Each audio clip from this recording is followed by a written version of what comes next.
He is guilty on 3 counts. Now, before we go on, it is important to make a distinction here. You will remember him for drastically increasing the price of a drug called Daraprim, pushing the price from $13.50 to $750 per pill, making it unaffordable for many of the pregnant women, babies, and other people infected with HIV who primarily use the drug. That is not what this trial was about. Instead, this trial was about what prosecutors called a Ponzi-like scheme to defraud investors in a pair of failed hedge funds. Martin Shkreli just spoke at a press conference with his lawyers. Here's what he had to say.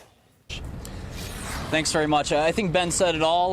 We're, I think, delighted in many ways with this verdict. Count 7 was the government's attempt to theorize that robbed Peter to pay Paul, and the jury has spoken conclusively that Richtofen was not defrauded in this case. My investors made 3 to 5 times their money without any aid of any settlement agreement. Some made 10 times or more than that of their original investment after they did receive settlements. I'm delighted the jury did their job. They saw the facts as they were, and most importantly, I'd like to thank Ben, greatest lawyer on the planet, who took a risk on me and paid off. Thank you very much, Ben. And Mark, whose great success as a lawyer is extremely noteworthy and continued with this case. And of course, Tenny, Jacob, and Andrea, who worked around the clock to get these 5 not guilty verdicts. As to the 3, as Mark said, we have some work to do. I think that the jury's found, and it's in the record clearly, that there were no losses at all with respect to counts 3 and 6, which gratifies me personally. This was a witch hunt of epic proportions, and maybe they found 1 or 2 broomsticks, but at the end of the day, we've been acquitted of the most important charges in this case, and I'm delighted to report that. Okay. If you have any quick questions. Okay, that is 2017. That's the world we're in. You're charged with 8 counts. You're found guilty of 3 of them. You're not found guilty of 5 of them. And it is a great day for you in court. The 3 that Martin Shkreli has been found guilty of are not 3 to sneeze at. Securities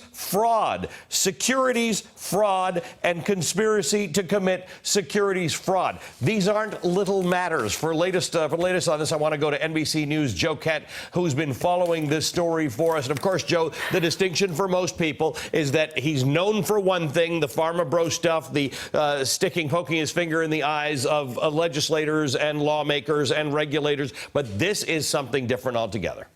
Yeah, this is really about committing securities fraud. And as you mentioned, there are 3 that he has been he's been determined guilty: conspiracy to commit securities fraud, and then 2 counts of securities fraud as well. He says, though, that he is very delighted by this. They haven't necessarily said what they're going to do with the other 5 charges, but he says that this has been a witch hunt of epic proportions, and certainly he has been stirring up quite a controversy here, not just with the Daraprim case, but also with the security frauds. And you have to remember, this is a case that was about duping multiple investors, millions of dollars, in 2 now defunct hedge funds that he ran. Ali. All right. So, everybody, each one to their own. But if one day you're covering this news and I get convicted of conspiracy to commit securities fraud and 2 counts of securities fraud, and I say that I'm delighted, you're welcome to use the letters BS on TV. Joe Kent, good to see you. Thanks very much for Thanks, Ali. Joining us. Hey there, I'm Chris Hayes from MSNBC. Thanks for watching MSNBC on YouTube. If you want to keep up to date with the videos we're putting out, you can click subscribe just below me,